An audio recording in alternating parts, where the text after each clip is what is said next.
Welcome into Extra Time with the Courage. I'm Jordan Kramer, and since we started this show, the NC Courage, they are 2-0 on the season. I feel like I probably owe Courage Country a little bit of an apology for not getting this thing up and running earlier in the season. Over the weekend, the NC Courage picked up a 2-0 victory in the mountains of Utah against the Utah Royals FC. What a win for the club. Let's take a look at how the win went down. In the 12th minute of action, Ashley Sanchez scored for the NC Courage to put them up 1-0. It's the first time the NC Courage have scored first this season. It's actually something that the players have been putting a little bit of pressure on to get this scoring up and running early in games. So certainly a sigh of relief when that happened Saturday night. It's also the first half goal in 9 games for the NC Courage, but they didn't have just one first half goal against Utah Royals FC on Saturday. They had 2 of them, courtesy of a Utah own goal in the 43rd minute. Notably, both Ashley Sanchez's goal and Utah's own goal were kind of an indirect result of a Ryan Williams cross, so it's great to see the way that she is remaining steadily active in the attack for the NC Courage and the work that she's doing in the box, resulting in goals for the visitors on Saturday night. I mentioned Ashley Sanchez scoring in the 12th minute. Well, it's back-to-back games with goals for Sanchez. Not the first time that she's had a bit of a goal streak going. Just last year with the NC Courage, she scored a goal in 3 straight games. And if you're looking at the graphic, yes, in 2023 when she was with the Washington Spirit, she made it 4 goals in 4 games. So when she gets hot, she tends to stay hot, which is great news for the North Carolina Courage. Little bit of NWSL history happened on Saturday night as well. Courage goaltender Casey Murphy saw one shot on goal. She made the save, and that resulted in her 40th career clean sheet. She's just the 6th player to do that in NWSL history. 20 of those clean sheets, mind you, well, they happened on the road. That's a testament to just how steady she is in net. She's just the 3rd player in the history of the NWSL to turn in 20 clean sheets on the road. Coach Nahas joining us now. And Coach, on Tuesdays that you've had to talk to me, your team's now 2-0 leading into those Tuesdays. I feel like I should apologize. We didn't start the show to start the season. Yeah, looking back on it, I'm going to take the 5-game non-winning streak and put it on you. It's okay. I accept it. I want to start kind of with the way your team started, which was a goal just 12 minutes into this contest, your earliest goal of the season. When we talked last week, you said the team was putting a little bit of pressure on themselves to score early. Did you see some of that pressure kind of matriculate into Ashley Sanchez's goal in the first half? No, honestly, I felt really good about the group going into the game. Not that I haven't in previous games, but I just felt there was a looseness about them. I think the previous week took a lot of pressure off them, just in general. It was our first half goal of the season, so it was. We talked about before the game. We talked about going for the game. Like, let's not sit back. Let's build off of the second half of the Kansas City game. And I felt the group play with a freedom and a relaxation about themselves that I haven't seen all season, which was tremendous. But yeah, I felt really, really good about the group. And then once we got that set first goal, you could see even more pressure just come off of them. And they were able just to dictate the game from that point on. Something about Ashley that I thought was really interesting is kind of looking back at the last couple of seasons. It feels like when she gets a goal, it's usually not 1 in a row. She had 3 in a row last season, 3 straight games with goals last season, 4 the year before. What is it about the way that she plays that it's kind of a when it rains, it pours for her in terms of her offensive approach?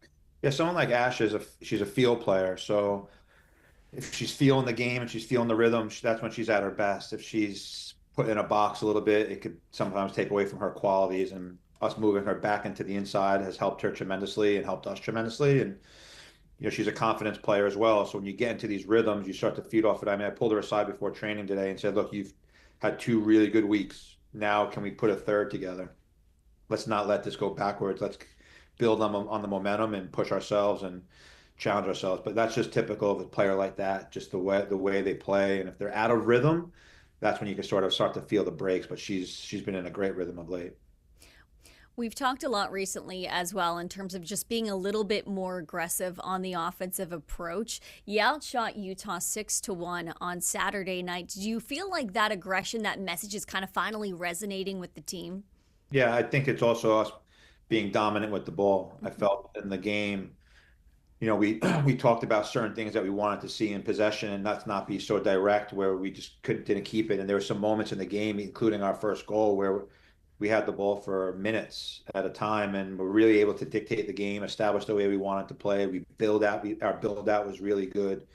There's another emphasis we put on it. So top to bottom, I just felt that we were able to control the game and with possession, and then as a result, be able out of possession to control it as well. So hence the reason you see the way the numbers fell. Somebody who's not going to show up in the goals or the assists stat for Saturday night is Macy Bell, but I did want to pull up this tweet by Nicola Schnicker. Macy Bell won 100% of her duels, 8 of 8 on those. She was 3 of 3 of tackles against the Utah Royals last night, Saturday night.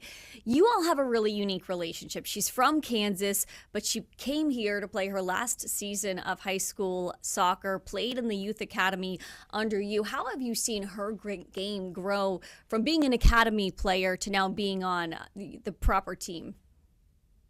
Yeah, I think when she first got here, it was about putting her in a situation before she went to UNC to really enhance her qualities and work on the things that maybe she needed to work on for so long. It was always relied on her athleticism. So coming into the academy her last year was more about her comfort on the ball and putting her in situations that were going to allow her to work on the things that she needed to work on.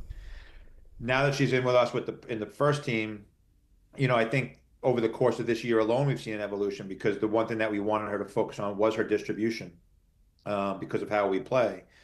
And look, at some points in a career, when the moment's given to you where you have to step up, it's what you do at that moment. And she's been absolutely tremendous in doing that.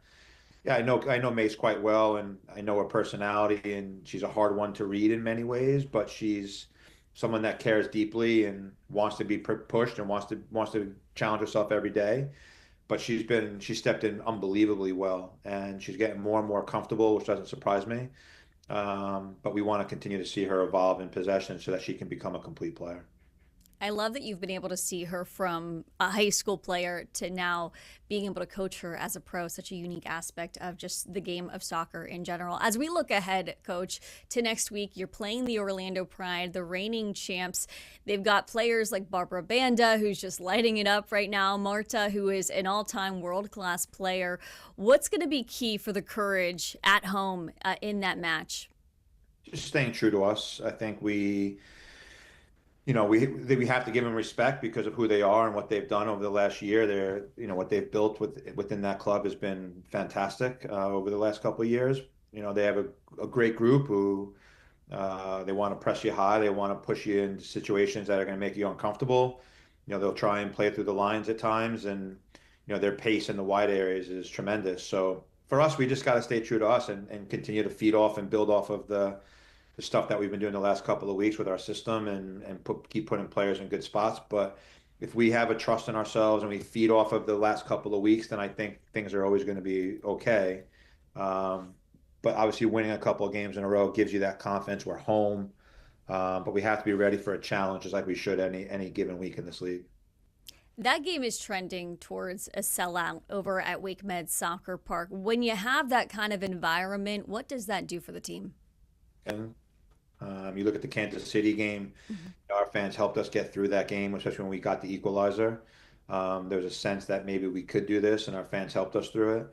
But I've said this for years, this stadium, when it's sold out, it's very unique because everything's right on top of the field. So it gets loud, our fans are into it, but we have to give them something to cheer about. We can't have 10,000 plus people here if they're not going to be cheering for anything. So it just gives us another opportunity, and hopefully, the crowds have been great and they've been increasing. So hopefully, this is just the first of many to come. All right, Coach, we appreciate your time. Hopefully, 3 straight Tuesdays where we talk to you after a win.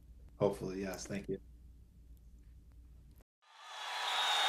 Welcome back to Extra Time with the Courage. Each week, we will be talking to a different player from the team about their own personal journey to Wake Med Soccer Park and just really kind of what makes them unique as individuals past just being soccer players. And who better to start this off than Hannah Betford? Hannah, how you doing today? I'm doing so well. Thank you for asking. How are you doing? I am doing well. Thank you for asking.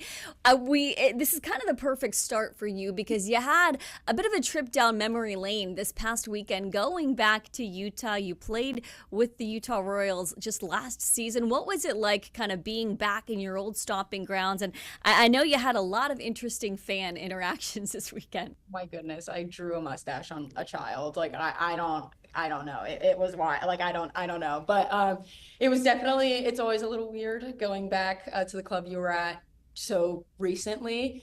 But I actually ended up staying with Amani Dorsey. She's one of my best friends. So that's just a testament to, that locker room was a great place to be. And I'm really close with a lot of them. I'm very grateful to be in North Carolina now. And I felt that way for sure. And the style of soccer we played was a testament to that too. So I was happy to see some of my old friends and some people I definitely am connected to, but I was grateful to kind of show my new teammates around the area as well. Everyone got a dirty soda and they loved it. So it was good. What is your dirty soda order? I feel like I have I had to. Dr. Pepper, sugar-free vanilla, light cream. Oh, she I had get it ready to go. every time I go there, I got the same thing and I wanted to hate it and it's delightful. It really is. Lots of Okay. aspirin for me. Perfect. I will have to add that to my list of things to try next time I'm in Utah. You personally have such just an interesting soccer journey, especially from the time you turned pro. You're drafted as a center back, but you don't play that position now. In fact, you play quite the opposite. Walk me through that journey, that transition from center back to the position you play now, which of course is forward. Yeah, I've always played everywhere. It's so funny, actually, our last home game, some of my club teammates that I played with since I was like 11 came to the game and to them it's not weird at all because since I was young, I've played center back, center mid, center forward. We didn't have a lot of people on my club team, so when we were winning, I was center back. When we were tied, I was a center mid, and when we were losing, I was a center forward.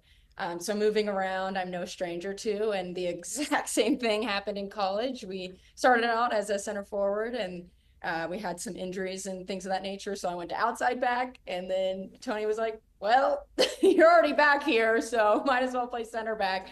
So I ended up doing that for 2 years, and then got to Portland. I think it was one day, and Mark Parsons was like, "What are you doing back here?" I'm like, "I don't know. I don't know what I'm doing back here either." And I was a forward ever since. So I've been a 9 in the league, but the versatility has always been a thing for me. I love that. You've kind of made a couple of different stops on your way back to North Carolina. Of course, you played your college soccer over in Wake Forest. What was it about the Courage and the way that they play that kind of drew you to this club and said, hey, yeah, I kind of want to build some roots in North Carolina. I want to build myself as a pro with this club? Yeah, I mean, I think I've had some sort of relationship with the Courage because of playing with Wake Forest. I scrimmaged them quite frequently. That wasn't always the most fun thing on the planet, how well the Courage plays. But I've always known that this was a place where people go and their careers, they really develop. I think the style of play here, possession oriented, just a lot of good quality soccer that requires a lot of attention, focus, thinking, and kind of applying a lot of what I have, but using my weaknesses and trying to turn them into strengths is something that I think this organization does. So I've always wanted to be here for the sake of this is a phenomenal environment. This is where people come and, become the best version of themselves. And that's what I'm here to do. I'm here to grow, here to develop, and here to contribute, maybe something a little bit different to the team here. Something we talk a lot about with the Courage is kind of the way that their style of play is just so different from a lot of other teams in the league. For you, as you kind of transition to this style, what's been the biggest hurdle to overcome in getting adapted to it? Yeah, I think it's actually the amount of freedom I do have as a 9. Traditionally, the 9s stay forward a bit more and, hold that back line, which is absolutely something that we want to do. but being able to rotate into different areas of the field and be more fluid. So kind of getting to use a little bit more of that versatility that I do have, but detraining my brain a little bit that, like, we can occupy multiple different pockets here. We don't just have to do one or two things. So becoming a more well-rounded player in the way that I help in the build has been both challenging but extremely rewarding as well.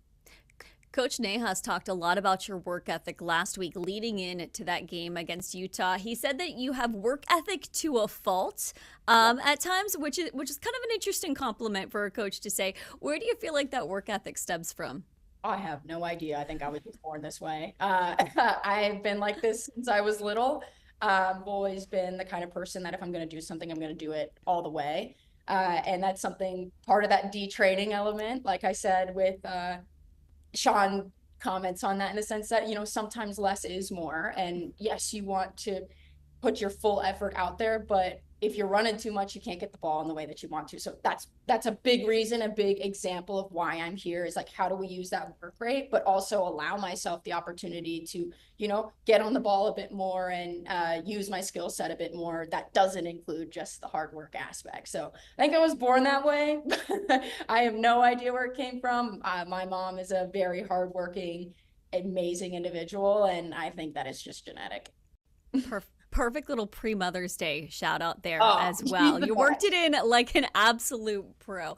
Well, like I know, the NWSL teams across the league, they have their different promotional nights throughout the season. The Courage, no different. They hosted a Pups at the Pitch night, and somehow you walked away with yet another animal. We've got some pictures here. I don't know if you can see them. I think my camera's off. Let me turn this on for you.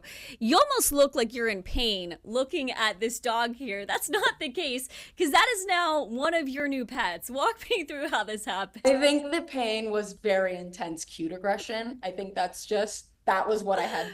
By the time she's so cute, I didn't know what to do. I didn't know what to do with my hands. I didn't know what to do with my face. But my fiance and I have a thing for pit bull mixes. We have 2 already, and we have a lovely, ginormous backyard now. So we were like, why not one more? So when I met her, and I have yet to, pick one of the dogs. I inherited one we have now, and then we got one together. I'm like, I don't really have like my dog. Even though I have 2 already. So that was a justification. And I just told Anna, I was like, could we? And she saw a picture. She's like, yeah, that's fine. Yep. It was not even a debate. I think we're a little bit impulsive there, but the big backyard is helpful. And now we kind of are having a little bit of a farm. I couldn't say no. I couldn't say no to that face. I mean, come on now. No, what is it? You got to tell me a little bit about the pup. What's the name? What's the personality like? We got to hear all the details. So she is named Disco. That was her name she already had, but I can't change it. We kept it. So we have Disco, Coco, and Bowie, and then a cat named Stevie. And Disco is a little bit feral, but that's okay. She's definitely high energy, but she is a total cuddle bug. So I spend probably 2 or 3 hours a day with her tucked in some nook and cranny somewhere. If she's not doing that, she's eviscerating the like millions of toys I bought her already. Like there are toys. Our house is covered in just toys everywhere because she's a chewer. But she's a beautiful, beautiful soul. She's so sweet and has such a good heart. But my other dog is 9, and she's kind of a little bit annoyed by the younger sister here. So we'll give her annoying little sister, who I think might be the cutest thing that's ever existed. I mean, I can't argue with it looking at those pictures. She's absolutely adorable. All right, we are not done with you quite yet, so stick around, and we've got about 8 more questions left to get to. We'll get to it in just a second. Welcome back to Extra Time with the Courage. One thing we'll be doing this week and throughout our season here is 8 rapid fire questions with our players, of course, representing the 8 trophies the club have won over the years. Hannah Betford, you are up first. Are you ready for these questions? I hope so. All right, we've got it written out here. First one, if you didn't play soccer, what would you be doing? I would probably be at medical school, I think. Okay, interesting. That's a 180. I was not expecting that. Oh yeah, I did like pre-med and everything, and then I wanted to kick a sphere in a rectangle instead. So here we are. I mean, honestly, similar, different, I don't know. If you were stuck on a desert island with a teammate, which one would you be bringing? If I'm trying to escape, I feel like KK. If I'm just vibing and we're just there now, Mo, for sure. Marissa Jordan, for sure. Perfect. If your life was a movie, who would play you? Kristen Wiig or Kate McKinnon. Okay, I can see Kristen Wiig. Honestly, that is like the most perfect one. You may have answered this, but what's the craziest thing a fan has ever given you or asked you to do? I think, yeah, last weekend I signed a child's face and I asked their parents like 11 times if they were sure. A mustache is crazy. I don't know if I've ever done that. And I have signed a banana. So those two. Was there a reason for the mustache? I don't know. Okay. I don't know. I know All right. she's so bad, and I can't say no. I can't say no. We don't question the youth of America, not on this show. We're okay with it. So. As long as you get mom and dad's approval, that is all that matters. One, I don't know if I could have without it. Not in Sharpie. Now, all right.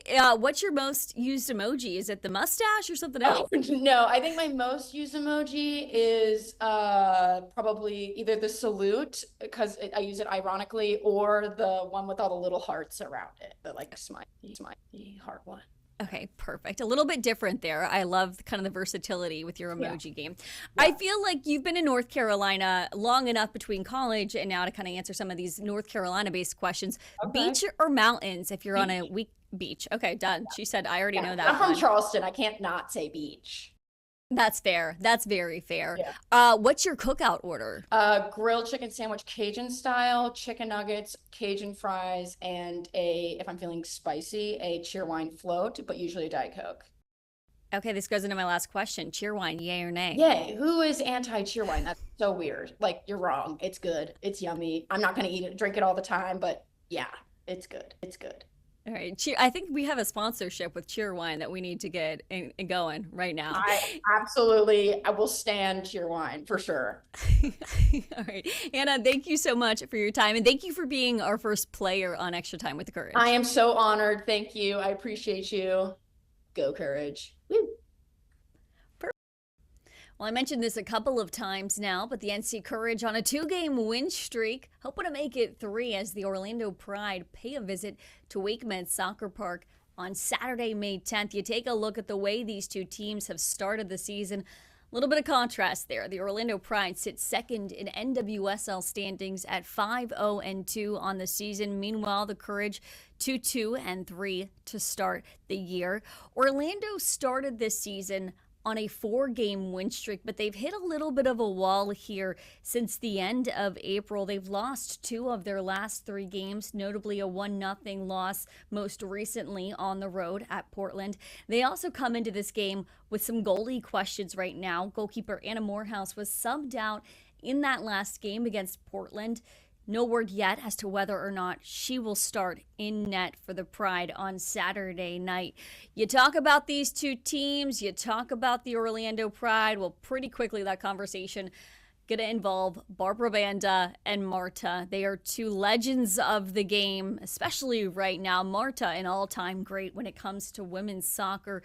Banda's been on a tear to start the season. 4 goals, 1 assist. She's aggressive on the attack, and she really makes her opponents have to know where she's at every given moment. The same can be said about Marta. 3 goals, 1 assist so far this season. When you have one name, you pretty much know you're a legend, and that is exactly what she is.